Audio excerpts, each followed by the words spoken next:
FM 102.4 मेगाहर्ट्झवर हे आहे आकाशवाणीचं अकोला केंद्र. श्रोते हो, महिला विश्व या कार्यक्रमामध्ये आपण प्रत्येक क्षेत्रामध्ये कार्यरत असणाऱ्या महिलांना आकाशवाणीच्या स्टुडिओमध्ये बोलवण्याचा प्रयत्न करत असतो.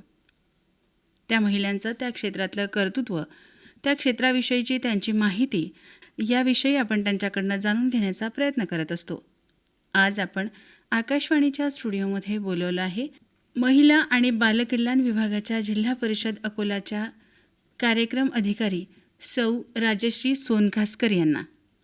मॅडम, आकाशवाणीच्या स्टुडिओमध्ये आपलं अगदी मनापासून स्वागत. धन्यवाद मॅडम. आज आपण ज्या क्षेत्रामध्ये कार्यरत आहात अर्थात महिला व बालकल्याण म्हटल्यावरच त्या शब्दामध्येच महिला आणि बालविकास या माध्यमातून आपल्या विभाग, जिल्हा परिषद विभाग ज्या काही योजना राबवत आहे या शब्दामध्येच महिला आणि बालविकास याच्यामध्ये महिलांसाठी आणि लहान मुलांसाठी त्यांच्या विकासासाठी, त्यांच्या आर्थिक प्रगतीसाठी, महिलांच्या सक्षमीकरणासाठी जिल्हा परिषदेमार्फत आपण कोणकोणत्या योजना वगैरे राबवता याविषयी आपण सविस्तर जाणणारच आहोत. पण सुरुवातीला माझा तुम्हाला पहिला प्रश्न असा असेल की महिला आणि बालकल्याण विभागाची प्रमुख कार्य कोणती असतात? मॅडम, महिला व बालविकास विभागाची प्रमुख कार्य जर बघलं तर महिलांचं संरक्षण आणि मुलांची काळजी हा विषय आमचा सर्वात महत्त्वाचा आहे. त्यातही मुलं कुठल्या वयोगटातली आहेत त्याच्यावर त्याची उपक्रम वेगवेगळ्या पद्धतीने, त्यांचा विकासाची कुठल्या पद्धतीने आपण करणार आहोत ते त्याच्यावर अवलंबून आहे. आणि महिला सक्षमीकरणाचा विषय तर हा महिलांचा वयोगटानुसार सक्षमीकरण, त्यांना संरक्षण पाहिजे, काळजी, शिक्षण, आरोग्य, आहार या संपूर्ण गोष्टी ह्या महिला विकास शाखेकडनं सेंट्रल गव्हर्नमेंट, स्टेट गव्हर्नमेंट आणि जिल्हा परिषदचा फंड याच्यातून त्या राबवल्या जातात. महिलांच्या बाबतीत ज्या गर्भवती आणि स्तनदा महिला आहेत त्या प्रत्येक अंगणवाडीत त्याची नोंदणी होते. प्रत्येक महाराष्ट्रामध्ये जवळपास 1,00,000च्या वर अंगणवाडी सेंटर आहेत. आपल्या अकोला जिल्ह्यामध्ये 1315 अंगणवाडीमध्ये संपूर्ण जिल्ह्यामध्ये असणाऱ्या गर्भवती महिला आणि स्तनदा महिलांची नोंद झालेली असते. त्यांच्या आहाराची काळजी, त्यांची पहिली प्रेग्नन्सीची नोंद अंगणवाडीत होते आणि त्यानुसार त्यांचं लसीकरण होतं. जी नवीनच स्कीम आरोग्य विभागाकडून आमच्याकडे आलेली आहे, मातृवंदन योजना, त्याचे लाभ आम्ही सर्व गर्भवती महिलांना आणि दुसऱ्या वेळेस जर मुलगी झाली असेल तर त्याची नोंद केल्यानंतर, तिचं लसीकरण झाल्यानंतर त्याचाही लाभ आपण प्रत्येक घरापर्यंत, प्रत्येक महिलेला पोहोचवण्याचा प्रयत्न आमच्या ताईमार्फत महिला व बालविकास विभाग तितक्याच योग्य प्रकारे जिल्ह्यात करत आहे. हे काम करत असताना महिलांसाठी अशा कोणकोणत्या योजना आहेत?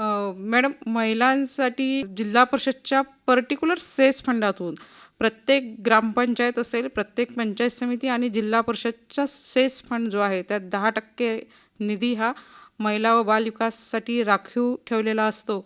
त्यात आपण प्रशिक्षण हा अतिशय महत्त्वाचा टप्पा आहे की महिलांना काही कौशल्यांची गरज असते, जसं की ब्युटी पार्लर प्रशिक्षण आहे, ब्युटी पार्लर प्रशिक्षण, शिलाई प्रशिक्षण, शिलाई मशीन आणि बेकरी प्रशिक्षण. आजकाल फूड प्रोसेसिंग हा खूप मोठा विषय आहे. याचं प्रशिक्षण देण्याचं काम जिल्हा परिषद सेसमधून दिलं जातं. नंतर कराटे, स्वसंरक्षणाचे धडे मुलींना आणि महिलांना मिळावेत या संदर्भात सुद्धा जिल्हा परिषद अंतर्गत प्रशिक्षणाची योजना आहे. आपण महिलांना काही अटी शर्तीची जर पूर्तता करत असतील तर त्यांना शिलाई मशीनचा वाटप, सायकलचा वाटप मुलींसाठी केला जातो. तो पण यावर्षी जवळपास 15 लाख फंडातून आपण मुलींना आणि शिलाई मशीन आणि सायकलचा वाटप केला आहे. सायकल ही आपल्याला जाणता की शाळेसाठी जाण्याची अत्यंत आवश्यक असणारी वस्तू आहे आणि मला आनंद आहे की ह्या वस्तू आम्ही वाटू शकला. तसंच प्रशिक्षण म्हटलं की आजकाल सर्व संगणक प्रशिक्षण मागतात, तर MSCITची चांगली स्कीम यावर्षी जिल्हा परिषद सेस फंडातून माननीय CO madam Anita Meshram madam यांच्या मार्गदर्शनात राबवला गेला आणि 250 मुली सध्या ते प्रशिक्षण घेत आहेत. बघा मैत्रिणींनो, मॅडमनी सांगितलं की महिलांसाठी, मुलींसाठी जिल्हा परिषदेच्या माध्यमातून आर्थिक सक्षमीकरणासाठी आरोग्यविषयक कार्यक्रम राबवले जातात, आर्थिक सक्षमीकरणासाठी जे काही प्रशिक्षणं दिले जातात, याविषयी जर तुम्हाला काही अजून माहिती पाहिजे असेल तर आपण जिल्हा परिषदेच्या महिला व बालकल्याण विभागाशी नक्कीच संपर्क करायला पाहिजे. कारण ह्या सगळ्या गोष्टी आपल्याला माहीत नसतात. बऱ्याचशा गृहिणी महिला असतात ज्यांना ह्या योजनांविषयी माहीत नसतं आणि मला काही करायचं आहे पण मला त्या योजनांची माहिती नाही. तर खास करणं सोनखासकर मॅडम इथे आहेत. आपण त्यांना बोलवलेलं आहे. आपण त्यांच्याकडनं ह्याच योजनांची, याच उपक्रमांची माहिती घेण्याचा प्रयत्न करत आहोत. तुम्हाला जर काही अडचण असेल तर आपण जिल्हा परिषदेशी याविषयी संपर्क करू शकता. तर मॅडम, आपण बोलताना म्हटलं की जिल्हा परिषदेचा सेस फंड, तर मला सेस फंडाविषयी तो कसा असतो किंवा किती असतो, की सेस फंड याविषयी सांगा. मॅडम, जिल्हा परिषद मध्ये जो रक्कम वेगवेगळ्या उत्पन्नातून जमा होते त्यातला फंड प्रत्येक विभागाला राखीव ठेवला जातो. त्यात महिला बालविकासला 10% फंड राखीव आहे. दुसरी एक गोष्ट मला इथे सांगू इच्छितो की आपण माझी लाडकी बहीण योजना जी अत्यंत लोकप्रिय झाली महिलांमध्ये आणि मुलींमध्ये सुद्धा, या लाडकी बहीणचं पण दिवस रात्र काम अतिशय सक्षमतेने पूर्ण महाराष्ट्रात केलं गेलं.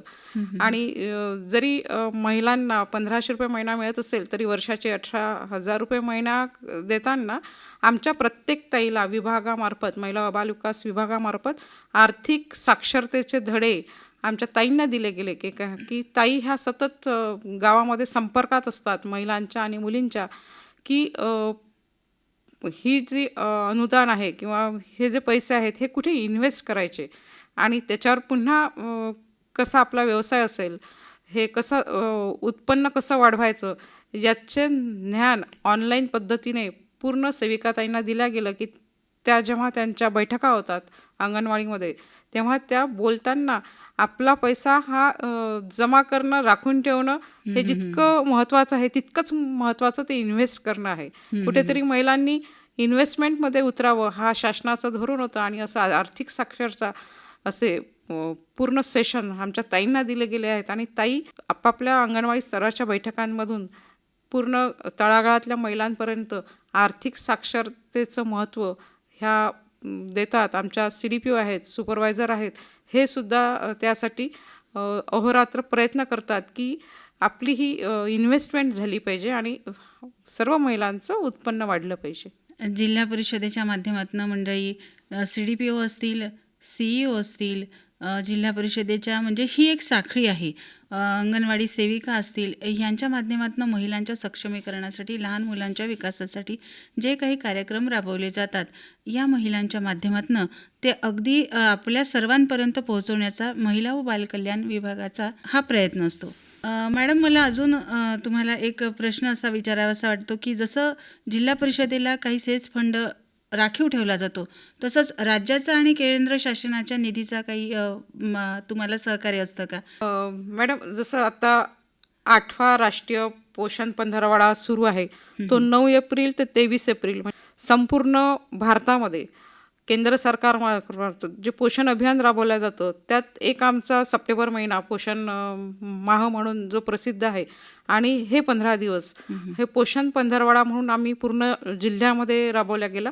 प्रत्येक अंगणवाडीवर, अंगणवाडी स्तरावर, बीट स्तरावर, प्रकल्प स्तरावर ही प्रोग्राम राबवल्या गेली पोषण पंधरवड्याअंतर्गत. आणि स्क्रीन टाईम कमी करणे हा अतिशय महत्त्वाचा उपक्रम त्यात होता. आणि सर्वात महिलांना आमच्या ताईंनी हे सांगितलं की मुलांचा स्क्रीन टाईम कमी करा आणि आई आणि बाबा दोघांनी आपल्या मुलाला खेळवणं, पूर्व प्राथमिक शिक्षण देणं आणि कुठेतरी मोबाईलपासून दूर ठेवणं ही सर्वात महत्त्वाची थीम होती, जी अतिशय चांगल्या पद्धतीने एक छोट्या छोट्या नाटिका पण आमच्या सेविकाताईंनी केल्यात चांगल्या पद्धतीने.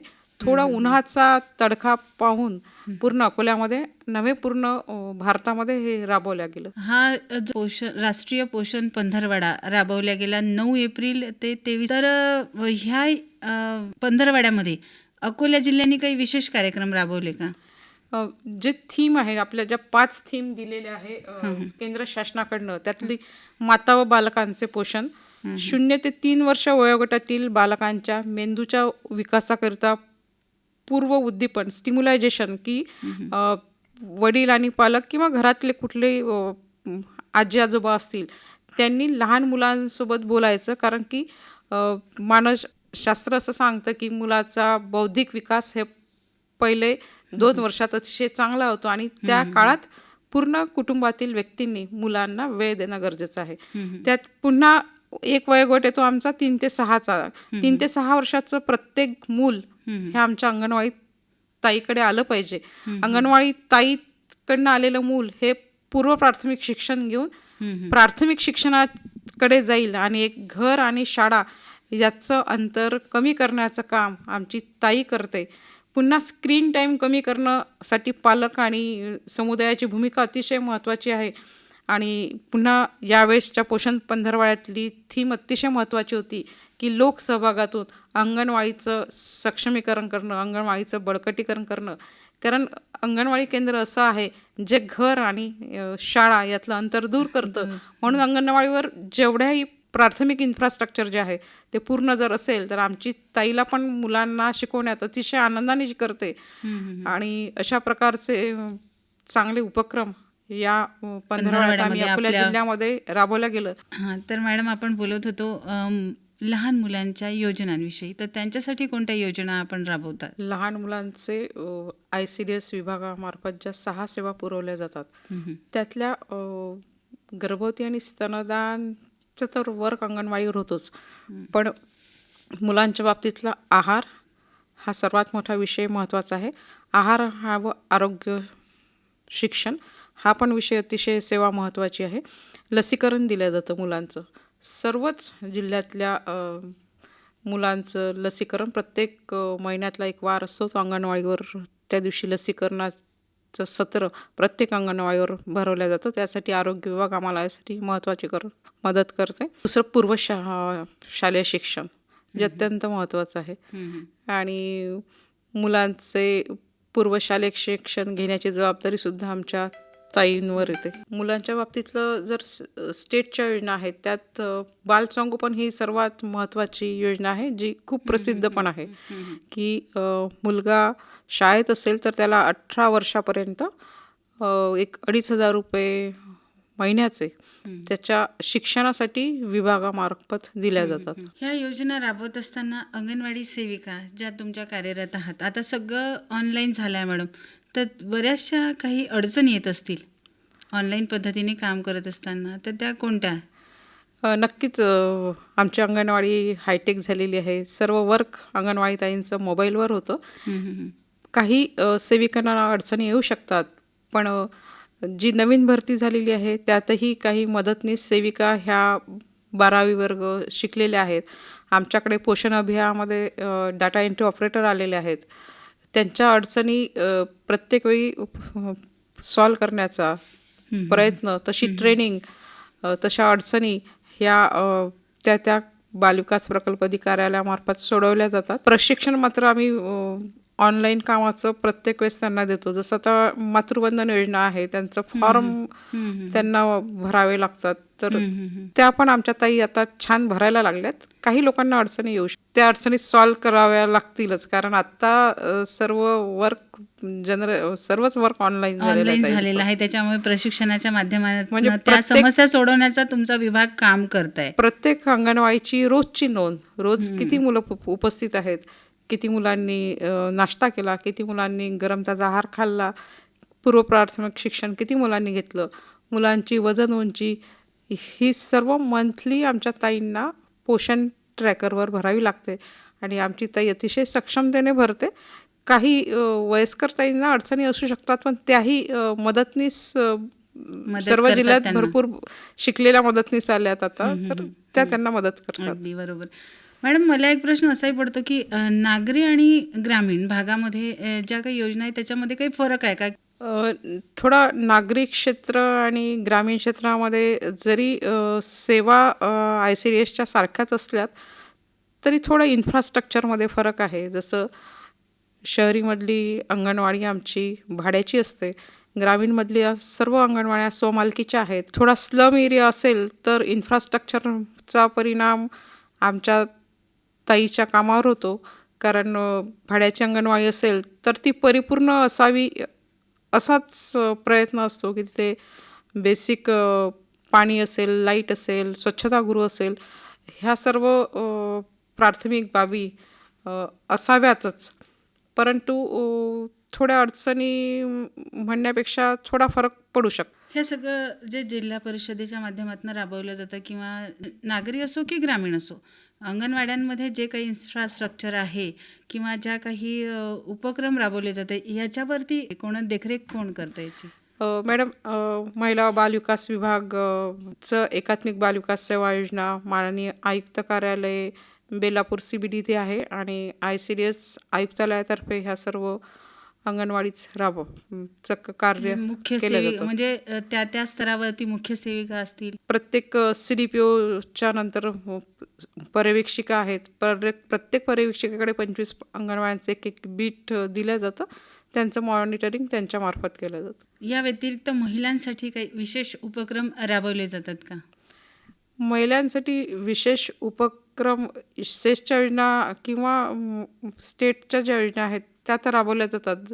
आता अक्षय तृतीयेला बालविवाह थांबवणे याच्यासाठी खूप मोठ्या कॅम्पेन विभागामार्फत केल्या गेलं आणि त्याचे चांगले रिझल्ट पण आले. अक्षय तृतीया आत्ताच होऊन गेली आणि बालविवाह जिल्ह्याने चांगली कामगिरी केली आहे.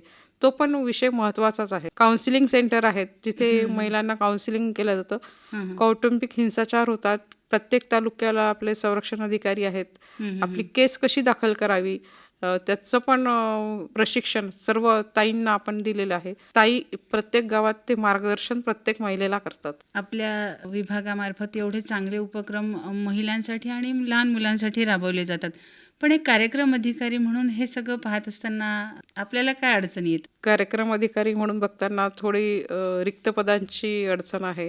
अडचणी सांगितल्या तर भरपूर असतात, पण ज्या अडचणी आहेत त्या सॉल्व्ह करत दोन्ही महिला आणि बालकांचं क्षेत्र असं आहे की ते काम करताना अडचणी दूर करून एक सकारात्मक दृष्टिकोनातून काम करावं. आणि सर्व टीम जी आहे म्हणजे NGOची टीम असेल, आमचे सर्व शासकीय यंत्रणा असेल, यांना सोबत घेऊन काम केलं की थोडं हलकं होतं. हे सगळं आपण काम करत असताना थोडं आपण आपल्या वैयक्तिक आयुष्याकडे वळूयात. मला तुमच्याविषयी थोडंसं जाणून घ्यायला आवडेल की आपण ह्या महिला व बालविकास कार्यक्रम अधिकारी म्हणून किती वर्ष झाली या क्षेत्रामध्ये काम करतात? आपल्या जिल्ह्यामध्ये 3 वर्ष जिल्हा कार्यक्रम अधिकारी म्हणून काम करण्याला पूर्ण होतात. आणि स्टेटचं पण प्रभार माझ्याकडे होता. जिल्हा परिषद समाज कल्याण अधिकारी म्हणून गेली 1 वर्ष मी काम केलं. मग समाज कल्याण आणि महिला बालकल्याणमध्ये काम करताना छान आनंद वाटला आणि अडथळे पण तेवढेच येतात. पण एक अधिकारी म्हटल्यानंतर वैयक्तिक आयुष्य आणि हे कामाचं, मग ह्या वेळेचं वगैरे नियोजन आपण कसं करता? ते स्किल तर प्रत्येक महिलेकडे असतं. त्याच्यामुळे ते नियोजन थोडंफार करावं लागतं. थोडं कुटुंबालाही सवय होते की आपली आई किंवा आपली पत्नी तेवढी बिझी आहे किंवा घरात सासू म्हटलं की त्याचं मला फार मोठं सहकार्य मॅडम तेवढंच अपेक्षित असतं. सासूचं सहकार्य फार आहे मला, त्याच्यामुळे मी बाहेर वेळ जास्त देऊ शकते. एका महिलेला सहकार्य करावं आणि त्या माध्यमातून कोणीतरी पुढे जावं आणि सामाजिक कार्यक्रमामध्ये किंवा त्यांच्या हातून समाजासाठी काहीतरी उपक्रम घडावेत, यापेक्षा अजून कौतुकाची कोणती बाब असावी असं मला वाटतं. तुम्हाला आवड कशाची आहे?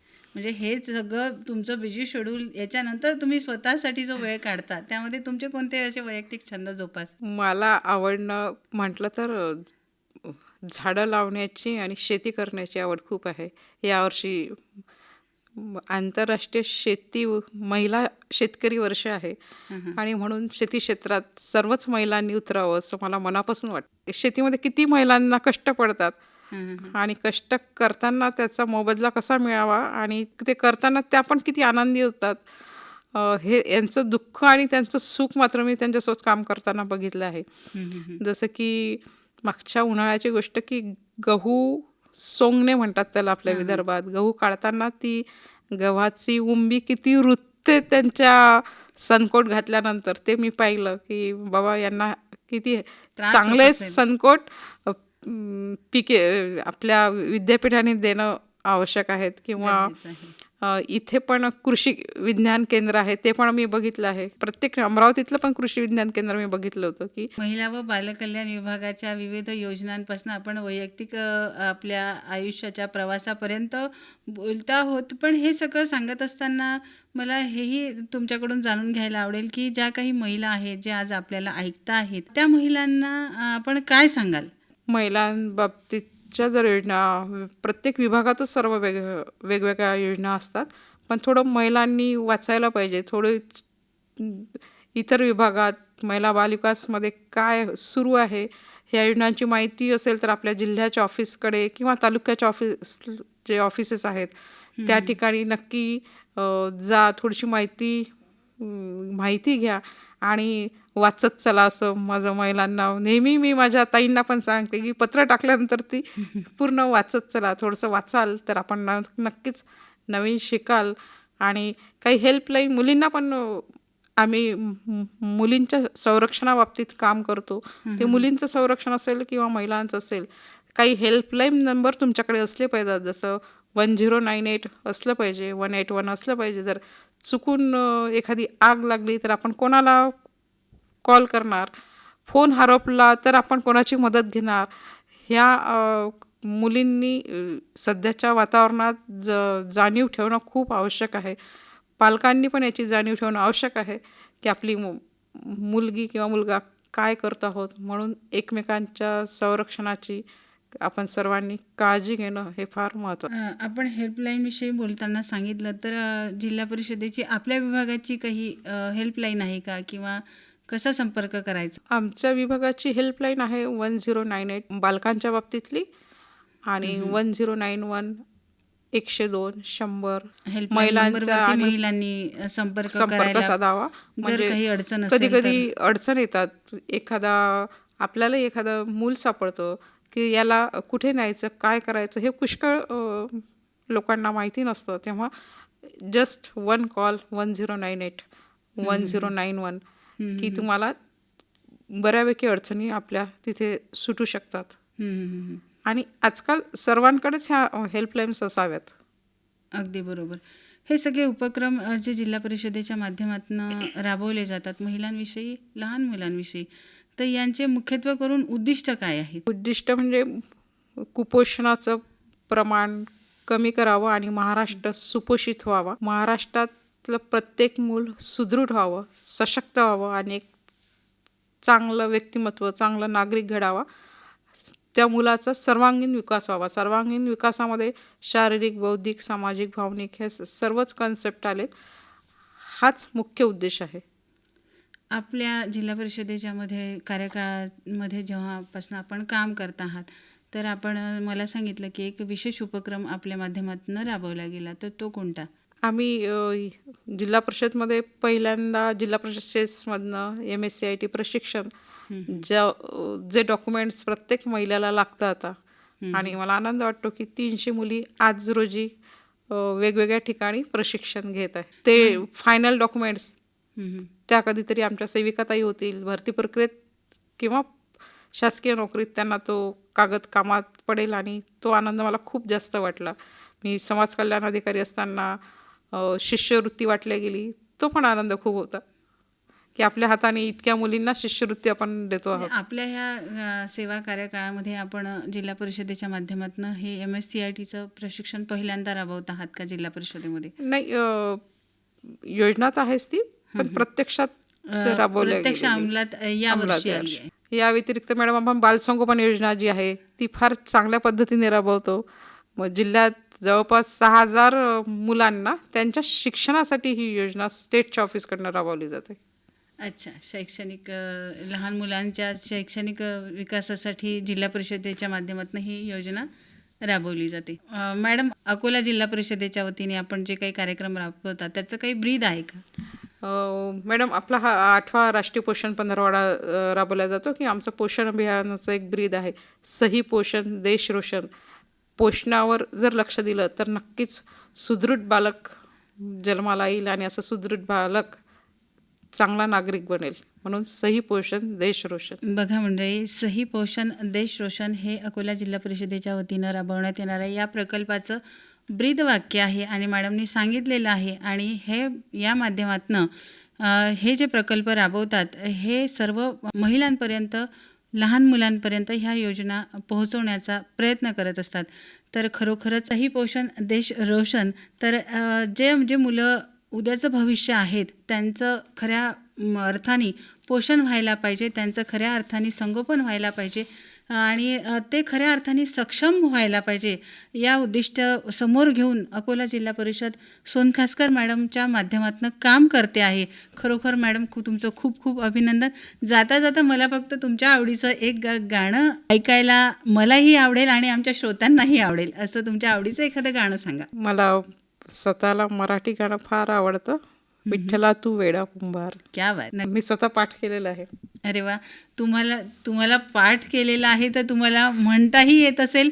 विठ्ठला तू वेडा कुंभार, फिरत्या चाकावरती घेशी मातीला आकार. विठ्ठला तू वेडा कुंभार. क्या बात आहे. अगदी तुमच्या कार्याला साजेसं असं गाणं तुम्ही निवडलेलं आहे. खरोखर लहान मुलांच्या आयुष्याला आकार देण्याचं काम तुमच्या माध्यमातून घडतं आहे आणि आवडही तुमची तशीच आहे. हे गाणं आम्ही तुमच्यासाठी आणि खास आमच्या श्रोत्यांसाठी आम्ही नक्की ऐकवू. आपण आकाशवाणीच्या स्टुडिओमध्ये आलात. आकाशवाणी परिवारातर्फे अगदी मनापासून धन्यवाद. धन्यवाद मॅडम.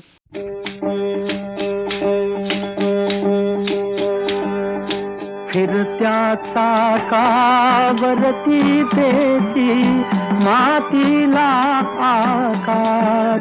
विठ्ठला तू वेडा कुंभार. विठ्ठला तू वेडा कुंभार. माती पाणी उजेड वारा तूच मिसळसी सर्व पसार. माती पाणी उजेड वारा तूच मिसळसी सर्व पसारा.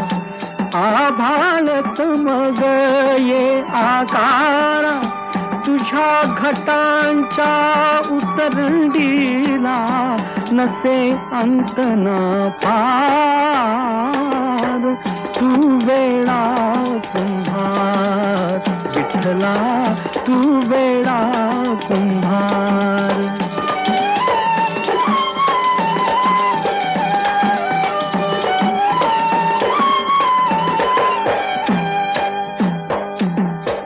घटाघटाचे रूप आगळे प्रत्येकाचे दैव वेगळे. घटाघटाचे रूप आगळे प्रत्येकाचे दैव वेगळे. तुझ्या विना ते कोणा न कळे. मुखी कुणाच्या पडते लोणी कुणामुखी अंगार. तू वेडा कुंभार. विठ्ठला तू वेडा कुंभार.